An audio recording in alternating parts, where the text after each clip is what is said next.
have two committees here, Bob Bender and Julie Reyes.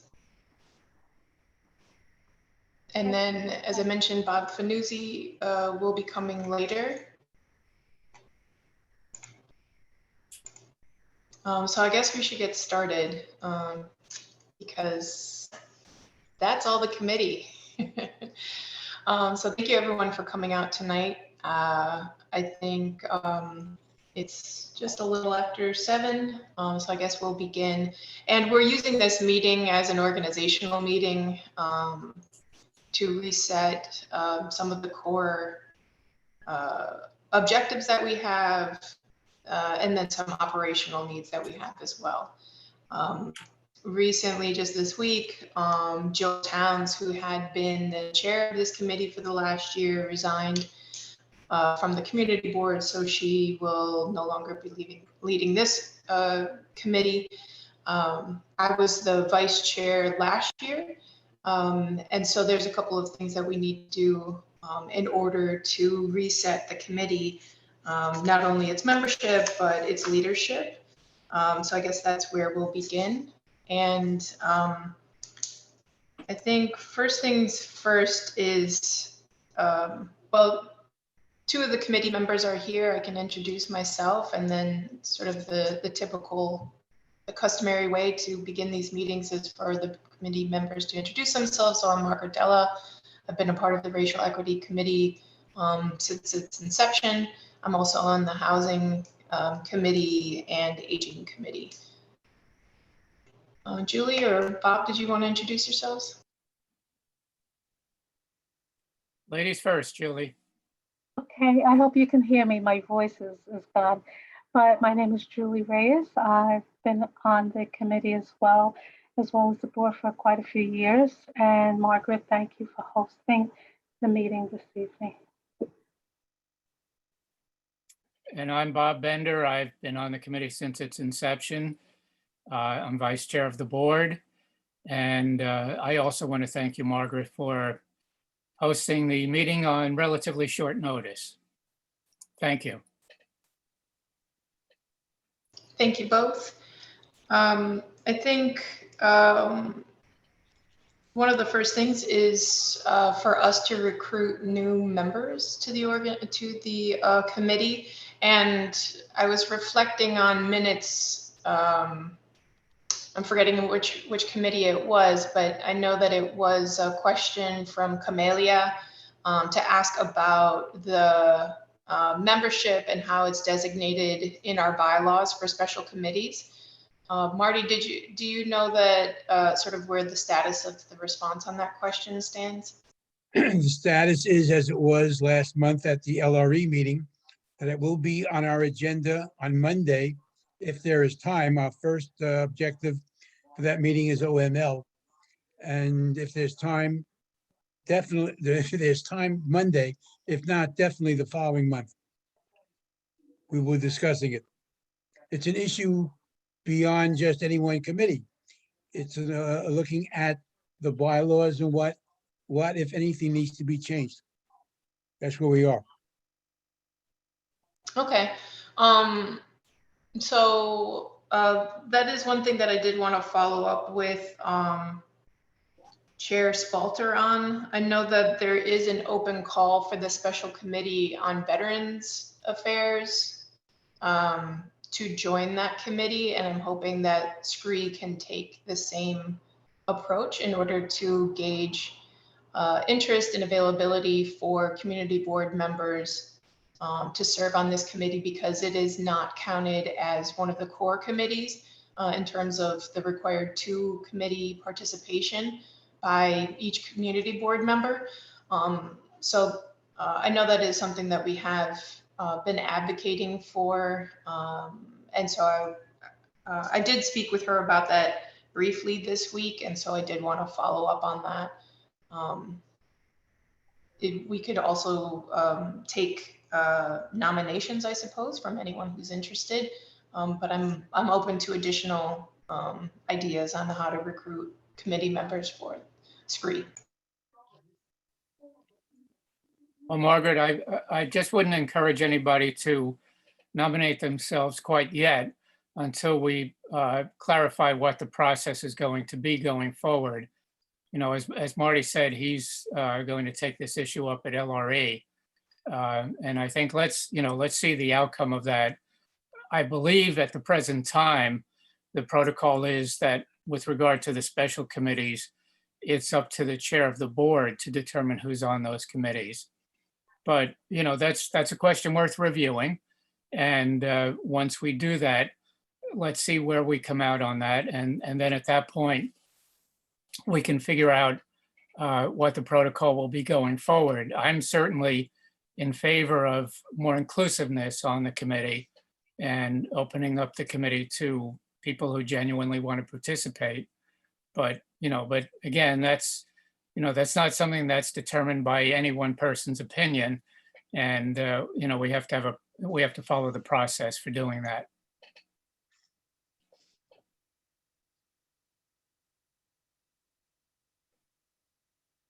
Okay, my only concern is then we're looking at January for new members. Which I guess is not the end of the world, but it is, it's 2 months from now when we're already starting a bit late. But I can certainly follow up with the chair on that. Yeah, I was just going to say, Margaret, that doesn't stop us from going forward at the present time with the current membership of the committee. So, we can continue to make plans, as I think we should, and determine what our agenda is going to be for the coming year. And we can revisit that in January, but there's no reason why we have to wait until January to begin moving forward. We don't have to. And then also the community is always welcomed and they're able to speak at the meetings. So I agree with Bob that we should adhere to the bylaws and continue on almost as normal, because the community is always invited and is always welcome to speak. Okay. At this time, do we, I know that there is a period of time for us to wait on nominating a chair or for someone to nominate themselves. How do you recommend we proceed? I wouldn't mind waiting until the next meeting when we have our other 2 members, because we have 1 member due to religious reasons. He's not available. And you have Bob Nuzzi who gave notice that he wouldn't be available. I'm very confident with you hosting this night's evening meeting, and we can just proceed. Margaret, do you know, is Georgia still a part of the committee, or has she resigned? She is not. She's not, okay. All right. So we have 5 members of the committee at the present time, is that right? Mm-hmm. Okay. To the best of my knowledge, yes. All right, thank you. Okay. I think, certainly we have to get into the scope of the work and sort of the things that both members have alluded to in terms of what we're working on. We can certainly wait on the census component until Bob Finuzzi joins us. I did also want to let the committee members know that I nearly have a rough draft on updating the list of committee equity activities that takes place across all of our community board committees. So that's something that I can share with the committee for feedback, for editing, for things that I have missed. We can send it out to all committee chairs afterwards. I have not received any feedback from any other committee chairs on the work that their respective committees are doing in terms of equity.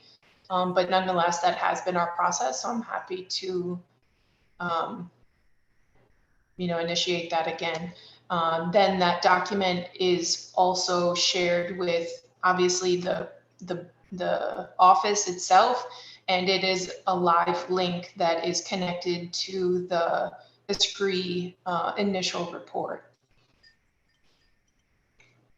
Anything that I should think about or discuss with you all regarding that document or its update?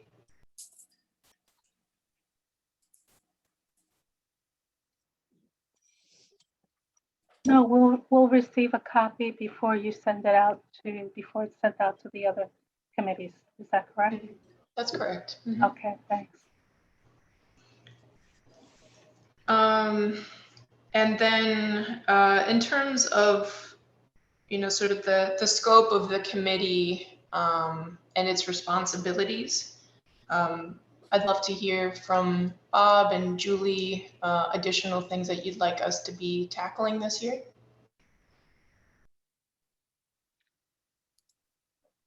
Well, I think, Margaret, we determined last year that one of the most effective ways in which we could work is to work with the committees, with the committee leadership on the community board.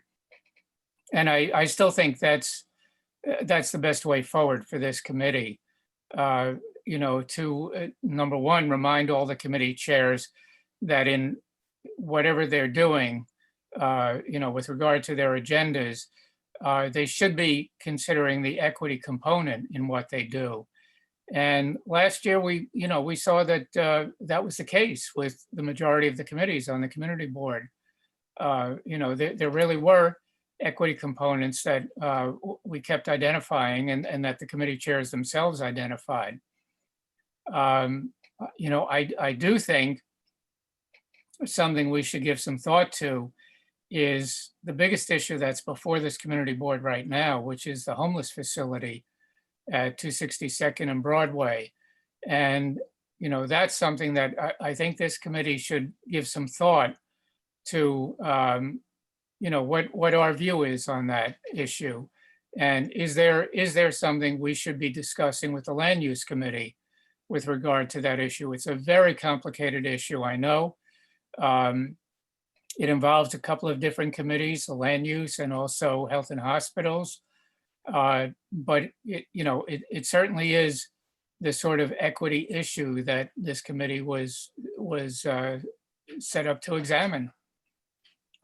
So I would encourage the committee to give some serious thought to that issue, and we're going to have to do that very quickly, because this is something that appears to be headed towards a resolution before the end of the year. In other words, before we might meet again. So I would like to wait until Bob is on the meeting and hopefully have this conversation with Ramdot as well after tonight, and and determine what we think our position ought to be. Okay, Margaret, I'm signing off. If you'd like to assign co-host to another member. Okay, thanks. Okay, good evening, everyone. Have a nice meeting. Good Thanks, night, Tanya. Tanya. Yeah. Bye-bye. Hi, Tanya.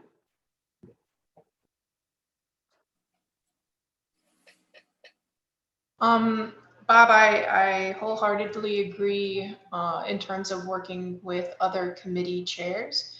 I'd love to hear some ideas on how we could bridge those gaps with other committees and help facilitate conversations to talk about issues of equity. I'm not sure who necessarily could be facilitating those conversations. I think oftentimes they are seen as difficult conversations when that's not necessarily the case.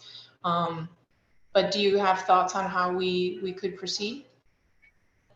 Well, the ideal forum in which to have this conversation, Margaret, would be at the executive committee meeting, because that's where all of the committee chairs are on a single Zoom meeting. And I would think that one thing we might do is initiate a brief conversation at that meeting with the committee chairs to point out some of the equity issues that chairs have been addressing over the course of the past year, that have been particularly successful. And to encourage all the chairs to, to think about equity issues as they draw up their agendas and determine what their programs are going to be in the coming year. So perhaps at the December executive committee meeting, it might be worth making a very brief presentation on the subject.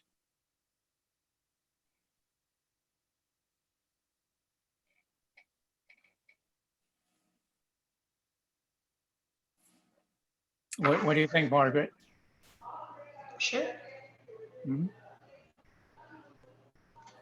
Julie, do you have any additional thoughts on that?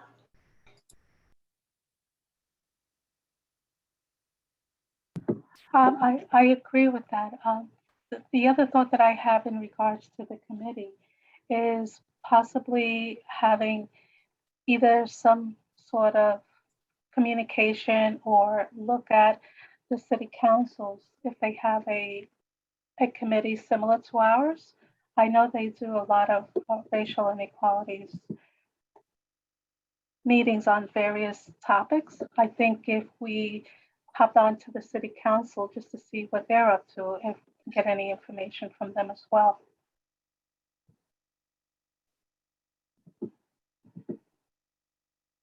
Thank you. And I should mention that tonight we did have a speaker from DOHMH at the city level because they, recently New York City declared racism as a public health crisis and rolled out a toolkit on health topics.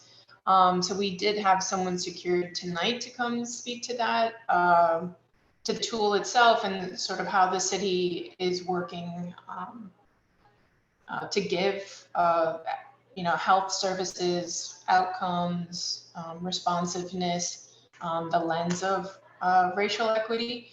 So we have asked that person to come back, who's a deputy commissioner at DOHMH, to come back and present to us.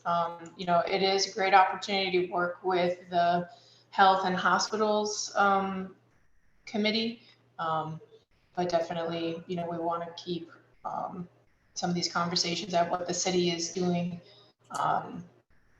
front and foremost, so that we can, understand them as community members and learn from them, and however we could sort of like take a similar approach in some of our conversations at the community board level. I think those all would be excellent opportunities for, for our collective learning and how we could shape our goals and what we want to accomplish together. One other thing, Margaret, that I wanted to bring up, there are organizations and institutions in the community board that are addressing the issue of equity, and I'm thinking both of faith-based institutions and secular institutions. And I don't think we've really done much outreach to those organizations. I don't think, frankly, we've even identified those organizations. And, that's something that I feel we're overlooking, and we should be in communication with organizations in Community Board 8, both, as I say, both religious and secular organizations, many of which are doing exactly the kind of work that this committee is charged with doing. The community board office must have some information with regard to these agencies and organizations and contact information there. But I think that's a whole a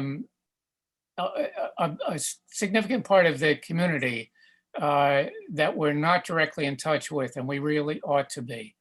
So I think it would be good if that could be something that we did between now and our next meeting, at least to begin by identifying these organizations, reaching out to them, perhaps inviting someone to come speak to the next meeting or the meeting after that, and see what sort of liaison we could establish with these organizations. And that's something that Councilmember Dinowitz probably has a whole list already set aside. Yeah, the elected officials may have Yeah. some of that information as well, Julie. Yeah. I do see two hands that I want to get to. And could you just say a little bit more, Bob, about is it sort of like an awareness conversation, or sort of like how they perceive their work, or sort of the work that's being done? Or did you have something else in mind about working with them? Well, I think we start, we have to begin with an informational conversation with them, find out what it is that they're doing. There are some institutions I know that do outreach to the elderly, that provide, food to the elderly, provide assistance to them. I think we start with outreach first to identify these institutions, get some information about their programs, what they do, and then see if there are ways in which we can strengthen the communication between the community board and these different organizations that are based in Community Board 8. That's the beginning, I think, of the process. This isn't something that's going to happen in 1 or 2 meetings. And I see this as the beginning of building a bridge, or a stronger bridge between the community board and some of the organizations in the community that do exactly the kind of work that we're concerned with. Equity work with the poor and the neglected within Community Board 8. Okay, let's pause there and let's take 2 questions. Let's begin with Rosemary and then Andrea. Oh, thank you, Margaret. Thank you very much. I'm not a member of the committee, so I feel like I'm intruding in the conversation, but I'm going to respond to some of the things that I heard. I think Bob Bender's suggestion, more than a suggestion, not a mandate, but that there be an input from your committee on the homeless shelter, I think it's very important that this gets done. Okay, I don't want to beat this idea, but I think this is a great idea. When the community board takes this vote, I think the community board should have a full response from not only the community, but from the different committees in our board in order to come to a determination. And this committee is one of the key committees, without a doubt. You add to the discussion, you add to the thought behind a decision that this board needs to make on this issue. So I'm going to stop. I'm sorry, I'm going on too long. I think Bob's idea of this committee being part of an important part of the discussion on this issue is essential. I'm sorry, I'm not a member of the committee, but I felt a need to say that. Thank you, Margaret. Thank you. Thank you. Andrea? Hi, sorry, I don't have a whole lot of batteries, so that's why I'm not on video, so I apologize for that.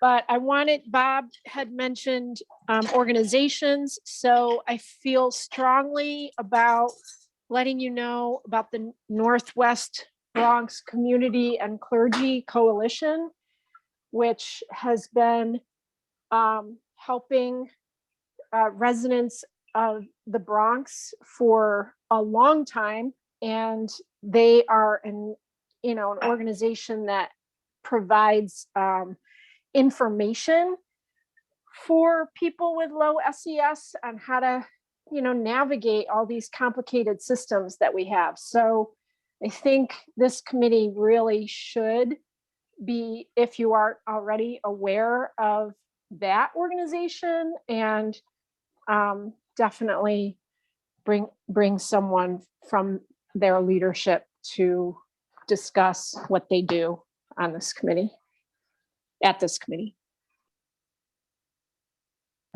Andrea, what is low SES? Socioeconomic status. Okay, thank you.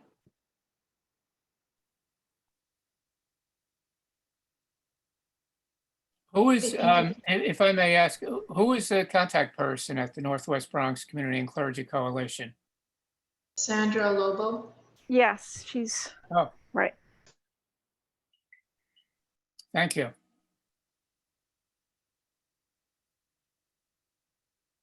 Okay, great. Certainly we can,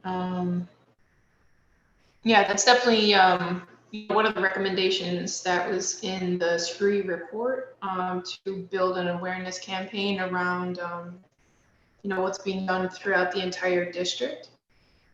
So we could definitely come up with some action steps around that, and get into how we're specifically going to take action on that.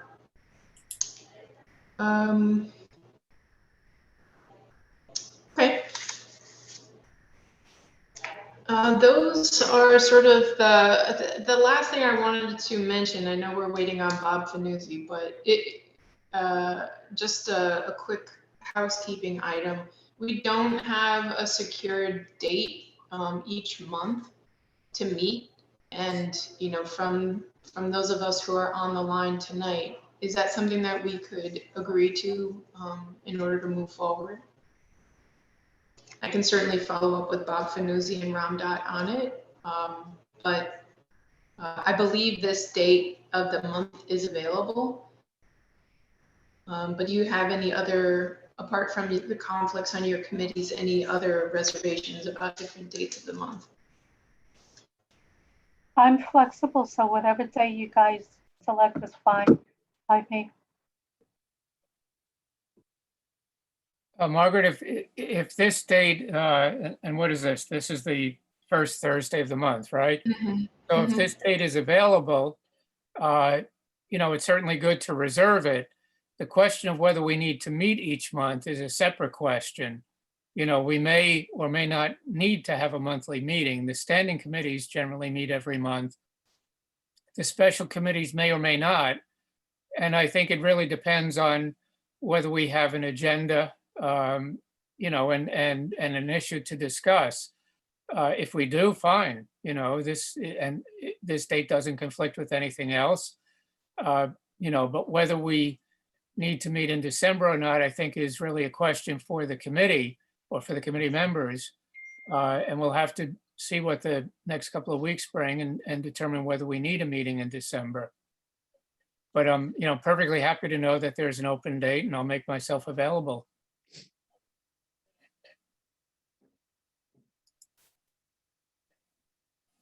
I just don't want to feel that we're compelled to meet every month. It should be a choice. Do we have a reason to meet that month? If we do, great. And if we don't, okay, we defer until the next month.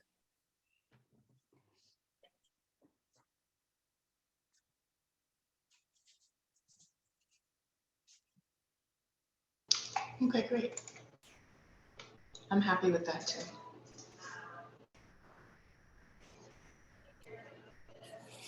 Okay, anything else that we wanted to cover tonight? Well, Margaret, we did get an email from Ramdot, who said he wouldn't be here tonight, but said that he has, in fact, been working with a different group. I don't remember whether he specified the organization with regard to the census data that was released earlier this year, based on the 2020 census. And he would be willing to take over the responsibility of analyzing the community board by census tracts so that we could get a clearer picture of the composition of the community board by socioeconomic status, and certainly by economic status. And I think that's a huge contribution. Having struggled to try to do that last year for just a handful of districts, of census tracts. It's a great deal of work. And I did want to mention that Ramdot volunteered himself for, for that work.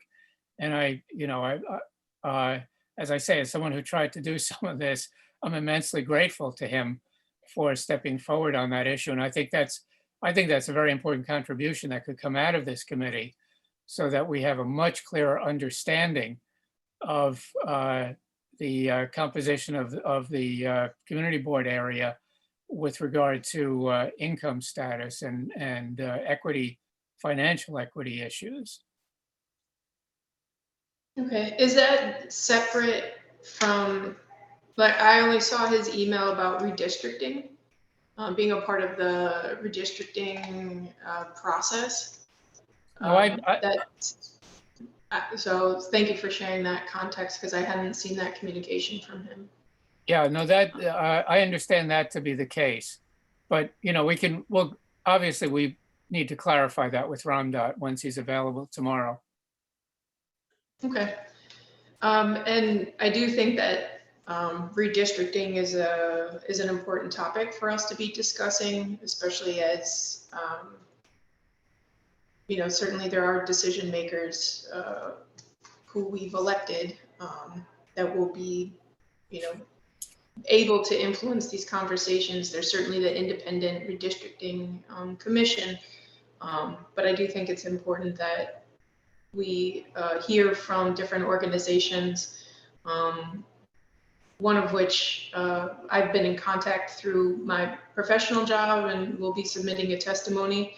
But I could ask them to come and present on redistricting in New York and what it means, and why these topics are very important, especially to communities like ours. Yeah, that would be great. I think that's a very important subject and certainly falls within the purview of this committee.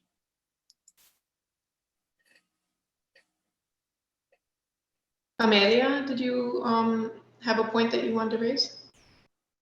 Yes, and thank you for allowing me. Just 2 quick points. I mean, on 2 issues that were already raised. As far as meeting on a monthly basis, I'm respectfully suggesting the fact that the report that is out there right now is a report. It's a draft one as of, I believe, October of last year, and as the work of the committee proceeded, I mean, there were just so many substantial contributions that were reflected in the meetings that are not reflected at all in the report itself. So personally, and granted as not a member of the committee, but as a person that definitely attended meetings regularly, I would suggest to the committee that the revision update and updating of the report itself, it's a reason strong enough to have monthly meetings. So this was my point number 1.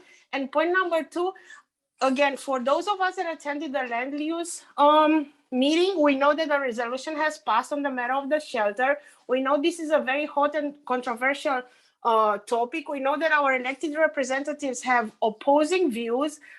We had a senator taking a position today that is different than the position taken by the assembly member and the council member. So honestly, this is the hottest topic, and it's the Special Committee on Racial Equity, whose voice is directly pertinent to the topic. So, I mean, I don't know, but I think a conversation in itself and just knowing where the committee members are and sort of what would be the position of the Special Committee on Racial Equity on the anticipated topic of conversation, which we know is part of the agenda because the resolution passed in land use, would be highly, highly relevant and would send a message out there. Just wanted to point these 2 things out. Thank you.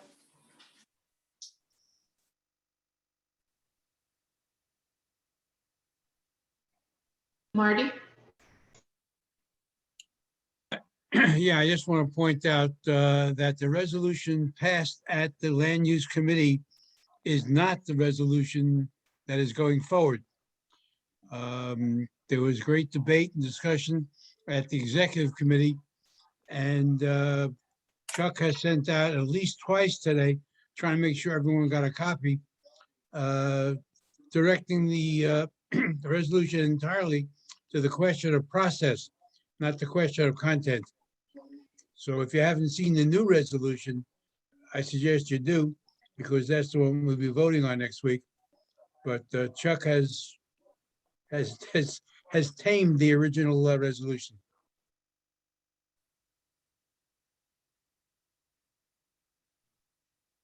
Yeah, I have not seen the revised resolution. That could be because I'm not the vice chair or the chair of this committee, but I assume that it'll be addressed at exec. Well, I know I received a couple of copies. I know he's been on top of it. And I think another copy will go out tomorrow morning, but it has gone out. I don't think I'm the only one who's gotten a copy. Okay. No, you're not, Marty, but it will be addressed at the board meeting. It's still being revised, and it will be addressed at the board meeting. And it is one of two resolutions. It's the land use resolution, which addresses the issue of process. And then there's going to be a resolution coming out of the Health, Hospitals, and Social Service Committee that's more on the substance of the proposed shelter.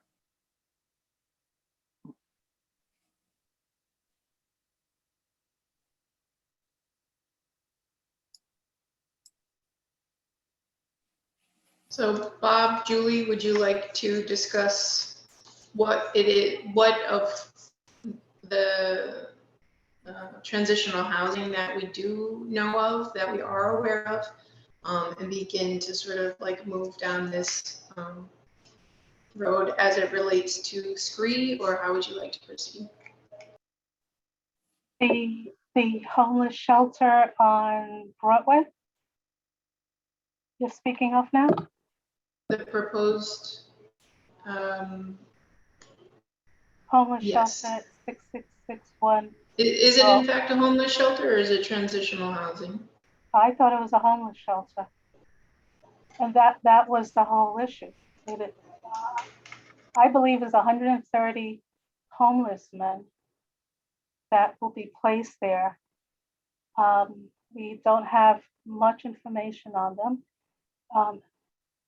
The little bit of information that I have is that they could come there with mental issues, drug issues, sex offenders. But the information that we have thus far, I am 100% opposed. Well, the question of homeless and transitional, those are not antithetical concepts.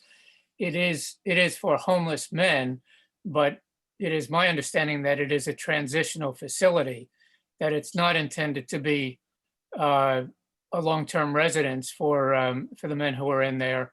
It's supposed to be, I don't know if barracks is quite the right word, dormitory style housing with several men in a single room, you know, not apartments like there are down at the other facility lower down on Broadway. So it is a homeless transitional facility. You know, there is, it's a complicated issue. I mean, personally speaking, I have great concerns about it because of the number of men who are going to be in there, the way in which they're being congregated. And you know, and the whole question of whether this is really an appropriate facility for the location where it is. At the same time, you know, I'm well aware that every community has some obligation to the homeless people in this city. And the question is trying to figure out how to do this in a way that's good, you know, for the homeless people who are going to be in that facility, and also good for the community. It is, I think, you know, perhaps the most important and one of the most complicated issues that has ever come before this community board. So that's, you know, that's how I see it. I would love to see it reconfigured in some way. I don't know whether that's possible or whether DHS has made up its mind that it's this and only this. And I think that's a question that we really need to investigate. The information that I gathered from the land use meeting was that services are not being provided to these men. There's one security guard for 130 men. They're not aware of what type of men are coming in there, and for the security aspect of it. And then I saw somewhere it was reported that they're even going to have, this may have been in the paper, maybe not in the meeting, but they could be as many as 4 to 8 men in a room. It's not the best of the circumstances, and they're not being given services. So in actuality, they're just being warehoused and they're being dumped without any services. If it was a permanent place for 130 men who were supervised in some way, especially if they have mental issues, especially if they're sex offenders, that's one thing. But just to be housed and dumped without any security or monitoring, I just can't support it at all. I wish they were being given services because they need services. They definitely need services. Yeah, I agree with you, Julie. They certainly do need services. My understanding is, first of all, that there is supposed to be security on each floor of the facility. Whether that's adequate or not, I don't know, but that's my understanding. Second, that they are referred elsewhere for services. In other words, the people who are in that facility make appointments for those residents who need some sort of counseling or medication or whatever it might be. And they refer them elsewhere for that sort of, attention. So it's not provided on the facility. They are sent elsewhere. That's what I know so far. There are still unanswered questions about this facility. That's absolutely the case. Like, are they the same men that are there every night, or is it first come, first serve? Yeah, I don't know the full protocol. I know that, there will be 130 men there, that it's a transitional facility and the goal is to get them into more permanent housing. It's also my understanding that if somebody doesn't show up by the curfew time of 10 p.m., they can lose the bed for the night and somebody else might come in. Great, then they roam the streets in Riverdale. Or somewhere, wherever they find themselves. I don't know the answer to that question. There's a great deal, Julie, that we still don't know. There are a lot of questions that have come up in the last week or 2 weeks since we had the initial meeting with the Health and Hospitals and Social Services Committee. And we're still investigating and still looking for answers to these questions. And like, what is the track record of the organization that is in charge? The thing that came out in the land use was that, I forget the figure that they get a certain amount per person for housing them there. So it comes out to like $6 million a year. So what is the incentive for the organization to actually move these people into permanent? The organization benefits to keep them housed there. It's just so much unanswered questions. I see Dave dying. I see Dave's hand. I'll be quiet. Go ahead, Dave.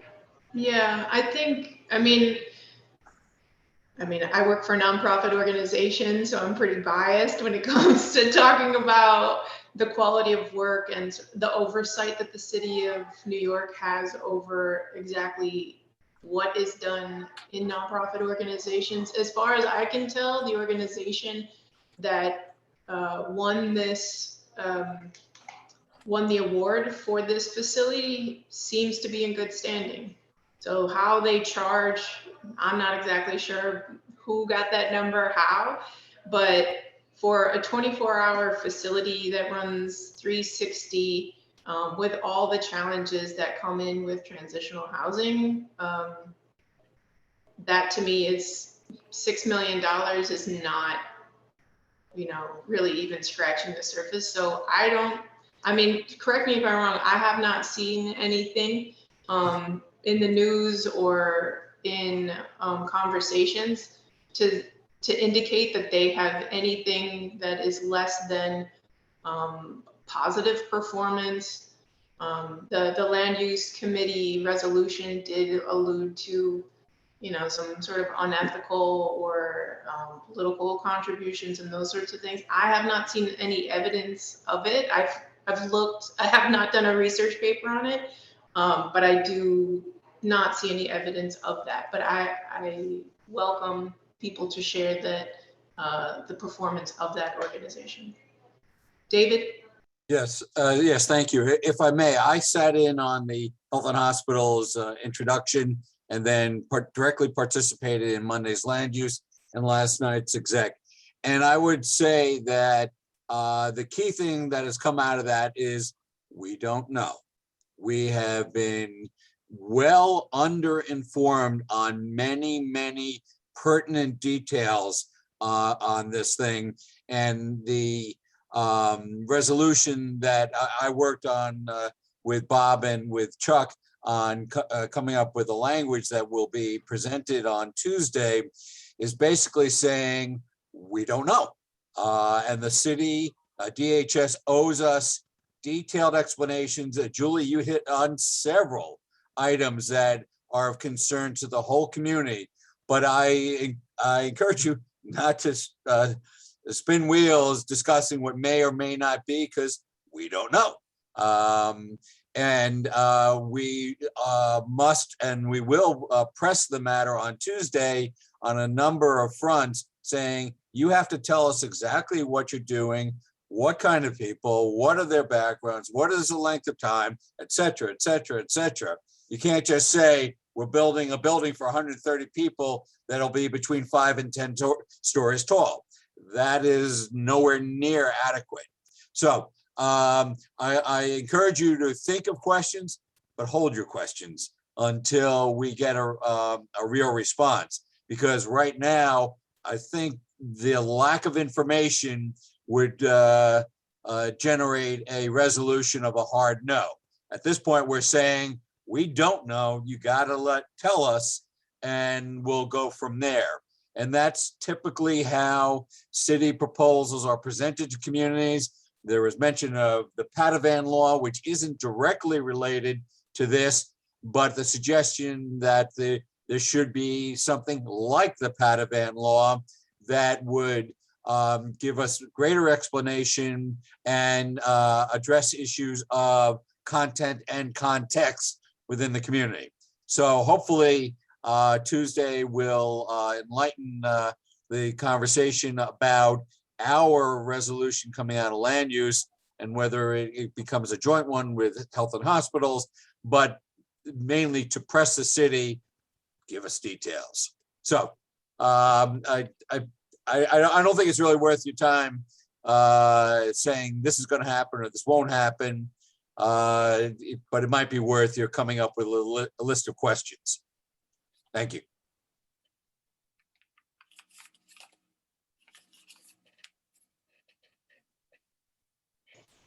Yeah, David, I appreciate all those comments. I'm not sure we're going to come up with any questions that have not already been raised, because there has been a great deal of discussion about this issue last night at the executive committee meeting, at the land use meeting, and also at the Health and Hospitals meeting.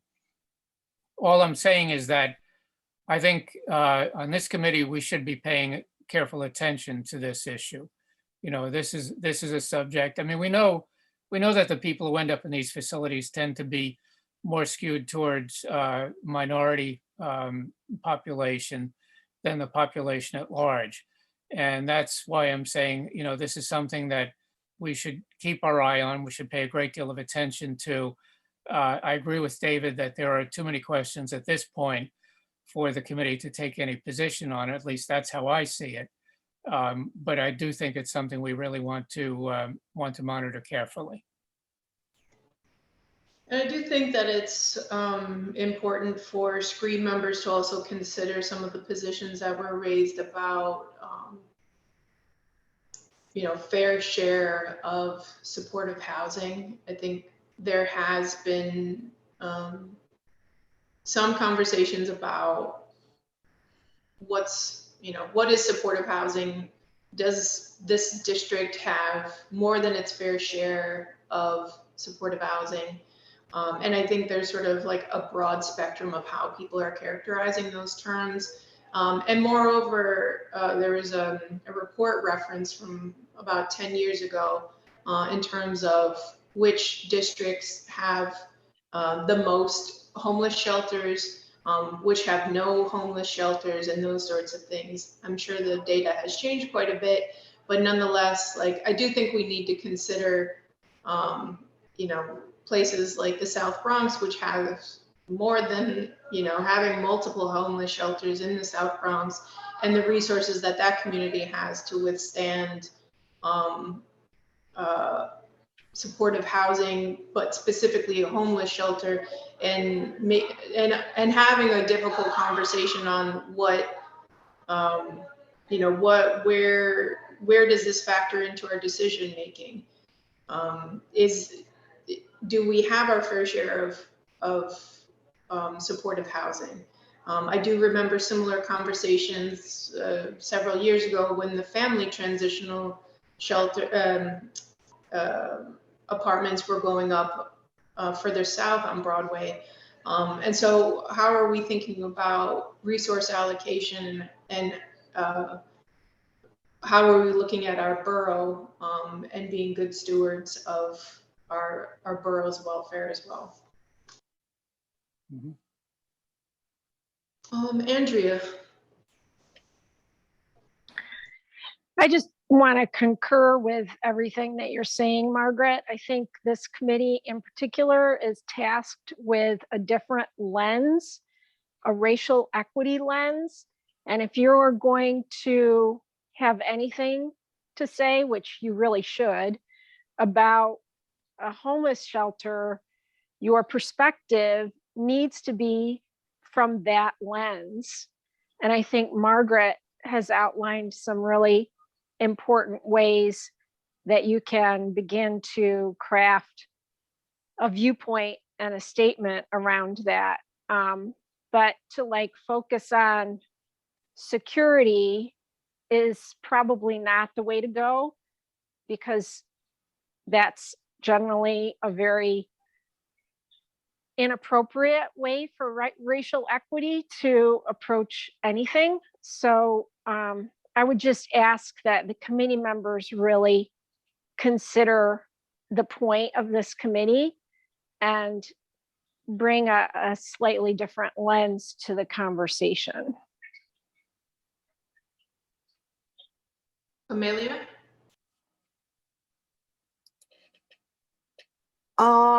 Yes, just to also back up what Margaret said, it does come down to numbers. It does come down to the fair share issue. And I have in front of me a map that I obtained from another community board of how shelters are distributed throughout the city.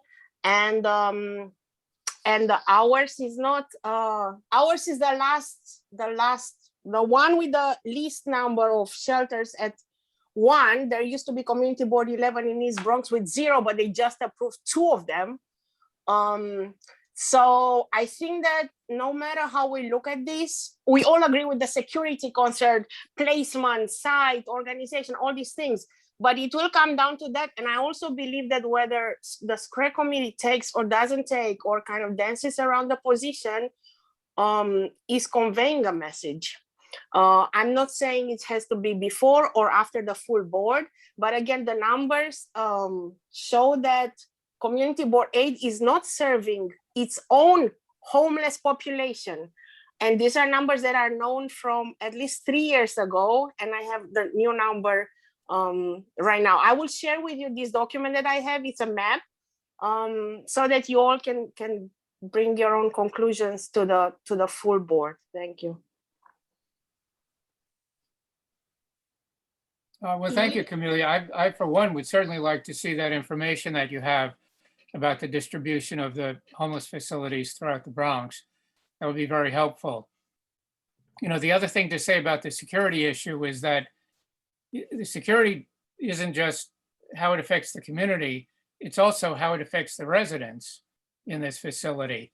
You know, they're the ones, frankly, who are most at risk if there are people in that building who, you know, who are a danger because of whatever problems they have.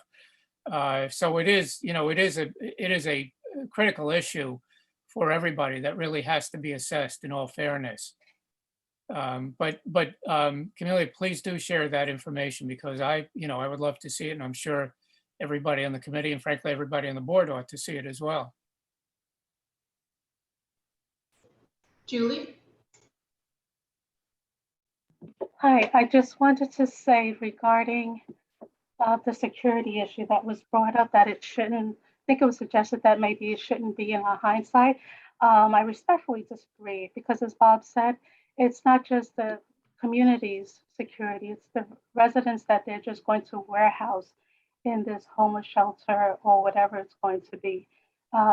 One of the reasons that many communities throughout the states was in uproar this past year is because of how they treat people who need services. Rather than shooting them or just putting them in a shelter and forget about them, we need to get people services. So I will be looking at the security that comes into that homeless shelter. I mean, we have to stop just housing people. They need services. They don't need just a place to put their head in over the night.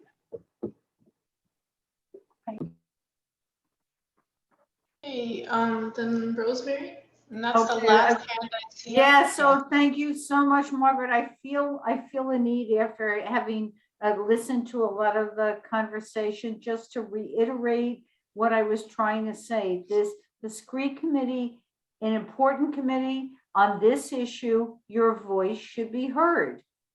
You are one committee, land use, health and hospitals, all of it should come together as the community board will vote on this issue. But this committee is one of the key constituents to be part of that conversation. Okay, I said it at the beginning, I'm saying it at the end. Once I'm not a member of this committee, I'm not going to lead you anyway, one way or another at all. But just to say, what you say as a committee is important to the board. Okay. Thank you, Margaret. Thank you Thank for you, listening Rosemary. to me. Thank you. I think, I mean, unless there's another hand, I think Rosemary's comment really concludes our conversation beautifully. One of the things that I do ask for help on is how we can ingratiate the conversations at SCREE throughout each committee, as well as decisions that come before the board.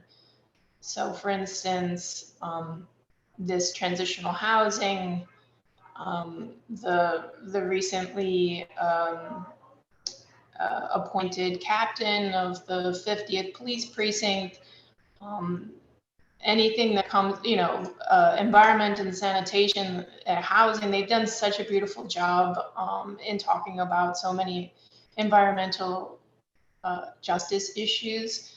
And so I really feel as though we need guidance from the leadership of the board, and with all of these wonderful comments that we're hearing tonight from community members and board members, et cetera. But how we can really incorporate these nuanced conversations into big decisions and recommendations and whatever comes before the board. I still feel like I'm a newbie to the board, and sort of finding our way to be a part of those conversations is elusive to me. But that's what I feel like is a big component of what SCREE is here to do, not to sort of be a monolith of one idea or another, but to give nuance to all of these various conversations and who else we should be incorporating into those decisions and conversations. So with that, any last comments from Julie or Bob? No, thanks, Margaret. Yeah, thanks, Margaret. All right, thank you all very much for your time tonight. Thank you to everyone who came out. Oh, I do. Okay, Margaret, I do have one last comment. We Yeah. should approve the minutes of the last meeting.